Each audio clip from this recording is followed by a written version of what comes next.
Who here was sort of drawn by the mystery? I mean, I'll confess part of it. I think it's all. I think all it's a combination of history, tradition, and mystery as well.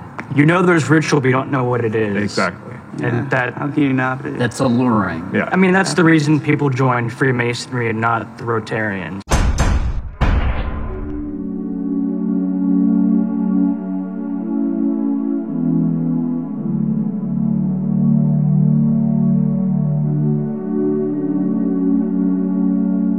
Ces rituels initiatiques de passage sont les anciens mystères de la mort et de la renaissance ou résurrection, une procédure secrète et sacrée qui impliquait de puissantes altérations de la conscience. Ces cultes étaient particulièrement présents dans le bassin méditerranéen. Nous pouvons citer par exemple les cérémonies babyloniennes de Inanna et Tammuz, les mystères égyptiens de Isis et Osiris, le culte d'Orphique, le culte de Bacchus, les mystères d'Éleusis, de Mithras, les rituels corybantiques ou encore les mystères de Attis et Adonis. Dans le livre « Le monde grec antique », l'historienne et archéologue Marie-Claire Amoretti écrit « Les mystères d'Éleusis apportent à l'initié une communication avec les grandes déesses de la terre, Déméter et Corée.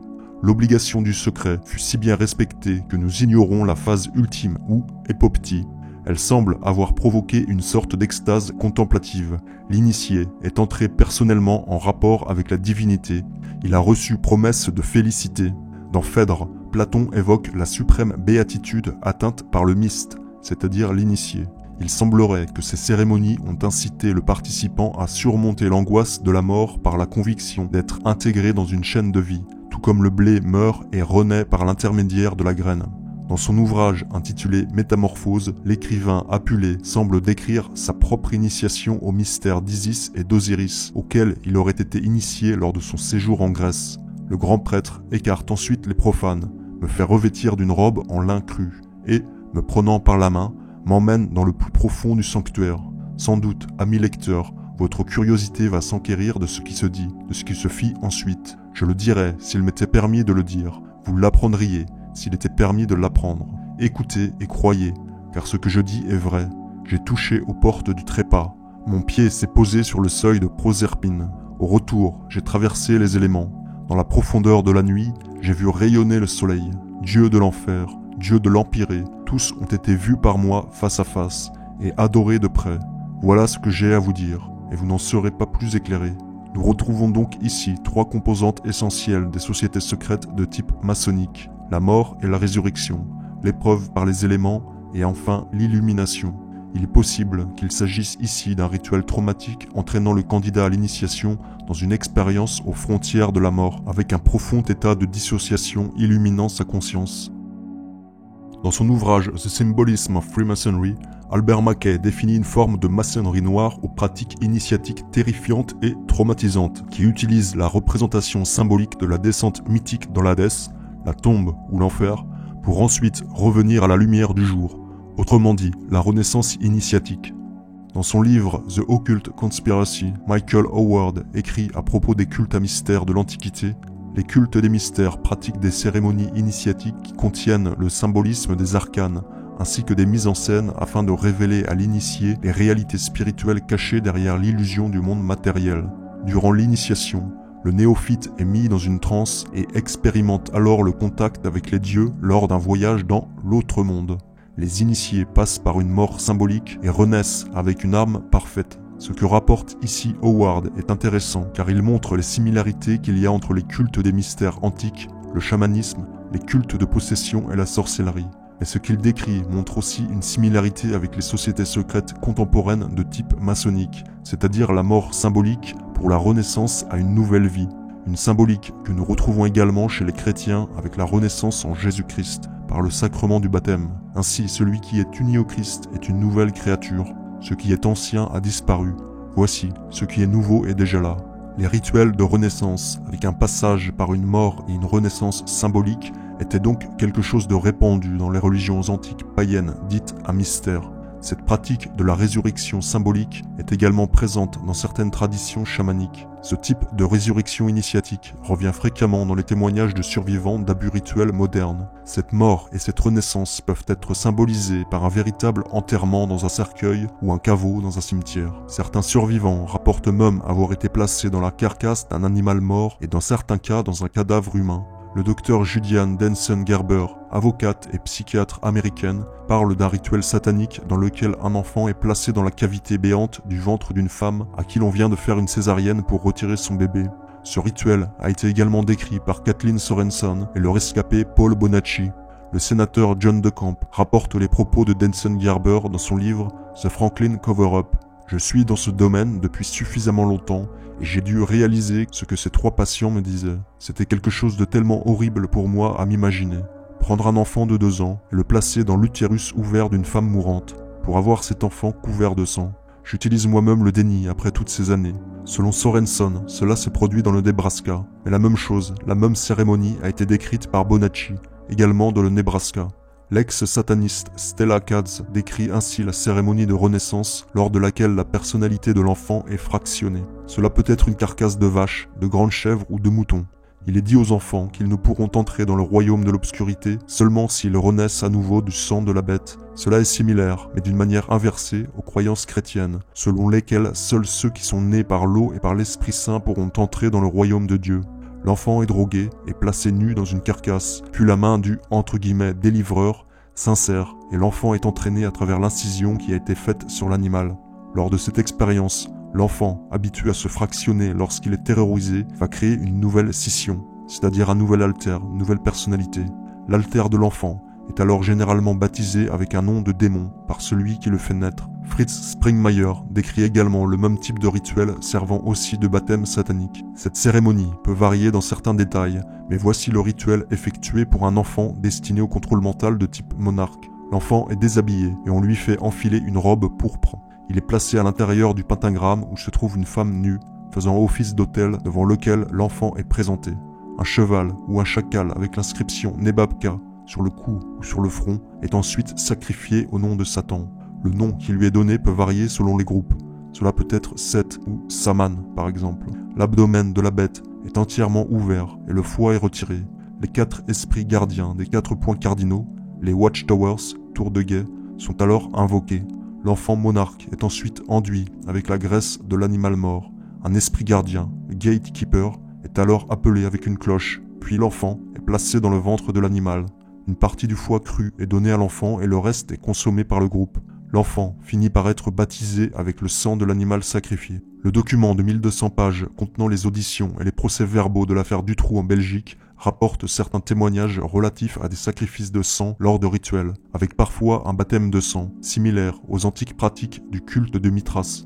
La reconstitution du traumatisme de la naissance, voire même la régression intra-utérine, est une caractéristique commune aux abus rituels sataniques. Peut-être est-ce une pratique inconsciemment liée avec le traumatisme initial des grossesses gémellaires, où le fœtus fait l'expérience de ressentir son ou ses jumeaux mourir à ses côtés dans l'utérus. Il semblerait que l'angoisse de l'initié qui vise à rester en permanence en union avec la mère, et donc à éviter ainsi la répétition du traumatisme de la naissance, est illustrée dans les anciens cultes gnostiques. Ces religions à mystère exprimaient leur refus de Dieu le Père par une volonté d'un retour à la déesse mère.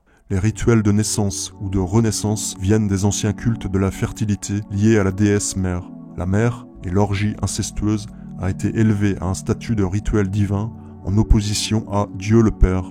Dans les anciens mystères, l'initié recevait la promesse d'une toute-puissance divine, une union cosmique avec le tout, grâce à l'union symbolique avec la mer.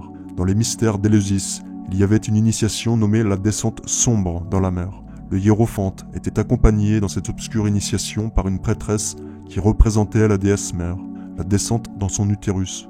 Dans le culte à mystère phrygien, l'initié descend dans une fosse et le sang d'un animal est versé sur lui. Suite à cette renaissance, il reçoit entre guillemets le lait nourricier. La secte des Fibionites visait par exemple à rassembler la semence masculine et les menstruations féminines dans une sorte de culte du sperme, où l'on consommait même des fœtus humains. Tous ces rites tournent autour de la fertilité, mélangeant à la fois la fertilité de la terre-mère et la fertilité humaine, aboutissant bien souvent à des pratiques totalement dépravées et criminelles. Pour le psycho-historien Lloyd Demoz, la seule manière de donner un sens à certains éléments présents dans les abus rituels est de considérer qu'ils font revivre symboliquement et même physiquement le traumatisme de la naissance. On y retrouve le confinement dans des ventres symboliques, cages, boîtes, cercueils, mais aussi des ventres organiques réels.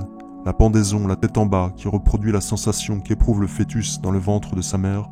La submersion de la tête dans l'eau lors des tortures reproduit l'expérience du liquide amniotique, tandis que la suffocation reproduit l'anoxie que tous les bébés vivent lors de l'accouchement. La victime est forcée de boire du sang et de l'urine, tout comme le fœtus boit entre guillemets du sang placentaire et baigne dans son urine. Les rituels sont souvent effectués dans des tunnels ou des caves, des lieux souterrains sombres et humides, symbolisant le confinement du canal vaginal ou du ventre de la terre-mère.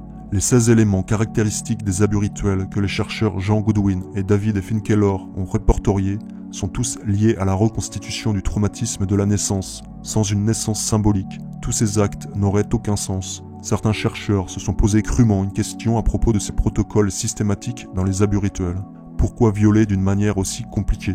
Probablement parce que ce processus représente le drame fœtal qui doit être reproduit et revécu, cela d'une manière certainement inconsciente. Dans le livre The Witch's Ways, Principles, Rituals and Beliefs of Modern Witchcraft, La voie des sorcières, principes, rites et croyances de la sorcellerie moderne, Janet et Stewart Fenard rapportent le témoignage d'une victime qui décrit que, nue et en état de transe, elle a été attachée et transportée jusqu'à une grotte par un groupe de femmes, elles aussi totalement nues. Une fois dans la grotte, les femmes l'ont fait passer sous leurs jambes en gesticulant et en hurlant, comme s'il s'agissait d'un accouchement. Ensuite, un cordon ombilical, symbolique, a été coupé et la victime a été arrosée d'eau. Dans le livre Michelle Remembers, la survivante Michelle Smith se souvient de son rituel de naissance. Un bébé a d'abord été poignardé, puis elle a été placée entre les jambes de Michelle et son sang étalé sur elle, comme s'il possédait du pouvoir. Ensuite, on a peint des symboles rouges sur son corps et elle a dû mettre sa tête entre les jambes d'une femme et ramper, comme si cette femme accouchait d'elle. Elle décrit également un autre rituel où elle était placée à l'intérieur d'une statue de plâtre à l'effigie du diable et couverte de sang. Elle dit qu'elle se sentait comme dans un tube de dentifrice au moment où elle en était expulsée. Elle note « Je suis en train de naître. J'ai quelque chose d'épais d'enroulé autour de mon cou, mais un homme coupe cette corde afin que je ne m'étouffe pas. » La société secrète Skull and Bones pratique un rituel de mort symbolique où l'initié est placé nu dans un cercueil. Il doit subir diverses étapes traumatisantes dans le but d'une renaissance et d'une transformation de sa vie. Dans ce cercueil, il doit également confesser ses plus sombres activités sexuelles. Pour les Skull and Bones, durant la nuit du rituel, l'initié meurt au monde pour renaître dans l'ordre. Alors qu'il est dans le cercueil pour un voyage symbolique à travers les enfers pour sa renaissance, qui aura lieu dans la chambre numéro 322, l'ordre revêt alors le chevalier nouveau-né avec des vêtements spéciaux, indiquant que désormais il devra s'adapter à la mission de l'ordre. Le serment prononcé par l'initié lors de ce rituel de renaissance jure une allégeance à l'ordre secret qui surpasse tout ce qui concerne le monde profane. C'est une allégeance totale au groupe. Ce type de rituel est quelque chose de courant dans le satanisme. Dans son livre The Satanic Rituals Companion to the Satanic Bibles, Anton LaVey, le fondateur de l'église de Satan, a écrit « La cérémonie de la Renaissance se passe dans un grand cercueil. De façon similaire, cette symbolique du cercueil se retrouve dans la plupart des rituels de loge. L'ex-Illuminati, Svali, survivante d'abus rituels et de contrôle mental, qui a tant bien que mal déserté le culte pour livrer son témoignage, a affirmé qu'un des plus anciens de leurs rituels est la cérémonie de résurrection. Le phénix est l'un des symboles qu'ils apprécient le plus. La mort et la renaissance à une nouvelle vie est très présente dans les rituels de l'élite luciférienne. La cérémonie ou rituel de résurrection se fait généralement pour un enfant de 2 ou 3 ans. Celui-ci sera fortement traumatisé par divers moyens, violences physiques et sexuelles, électrochocs, asphyxie, drogue, ayant pour but de le faire se dissocier au maximum et de l'amener dans un état proche de la mort. C'est une méthode de programmation mentale qui pousse volontairement un enfant jusqu'aux frontières de la mort. La petite victime ressent alors à ce moment-là des présences autour d'elle. Ce sont des entités observant ce petit corps inconscient entre la vie et la mort. Dans ces rituels de résurrection, il y aura toujours la présence d'un personnel médical compétent avec du matériel adéquat afin de surveiller l'état de l'enfant et pour pouvoir le ressusciter le temps venu. Lorsqu'il reprendra conscience dans d'extrêmes souffrances, on le mettra face à un choix, affronter une mort certaine ou choisir de vivre en intégrant en lui une puissance démoniaque. L'enfant choisit évidemment de vivre et une entité parasite s'accroche alors à lui. Plus tard, l'enfant se réveillera dans des vêtements propres, dans un lit douillet, enduit d'onguents guérisseurs, mais dans un état de choc et d'extrême faiblesse. C'est alors qu'une personne viendra lui dire d'une voix douce et rassurante qu'il était mort, mais que le démon l'a, entre guillemets, ramené à la vie, qu'il doit donc lui en être redevable, tout comme aux personnes qui l'ont sauvé en relançant les battements de son cœur. Ce type de programmation basée sur la mort imminente est utilisé pour terrifier, fractionner, démoniser et finalement contrôler totalement un très jeune enfant au niveau physique, psychique et spirituel. Cela l'oblige à accepter une spiritualité totalement luciférienne dans les pires circonstances traumatiques et coercitives qui soient. Le rituel marquera profondément les croyances de l'enfant et cette expérience traumatique modifiera surtout sa réalité la plus fondamentale. Une autre technique de contrôle mental basée sur une mort imminente a été décrite par Zvali comme étant pratiquée dans un cadre gouvernemental de type MKUltra. Le sujet est attaché par la taille et au cou. Il est enveloppé dans un caisson d'isolation sensorielle, supprimant toutes les sensations de ses membres. Dans cet état de privation sensorielle, il est nourri par intraveineuse et se fait bombarder le cerveau par des bruits sonores extrêmement violents. L'obscurité totale de la pièce sera entrecoupée de lumière blanche éblouissante, et le sujet va vite perdre la notion du jour et de la nuit. Lorsque la victime se rapproche du point de rupture et qu'elle est sur le point de se briser, elle reçoit alors des électrochocs et des drogues. Le niveau de douleur et de terreur est à son paroxysme et on lui répète qu'elle est en train de mourir, ce qui est le cas. Au besoin, elle peut être mise sous respirateur artificiel. C'est alors que le sujet expérimente cet état de mort imminente et il se retrouve à flotter hors de son corps, enfin libéré de la torture physique et psychologique. C'est alors qu'un programmeur vient se poser en sauveur en lui disant qu'il mérite de vivre et qu'il ne le laissera pas mourir. Au final, la victime va lui devoir la vie. La victime est ramenée doucement à un état de conscience, on va dire, correct, toujours accompagné du message constant lui répétant qu'elle est née de nouveau, pour la famille.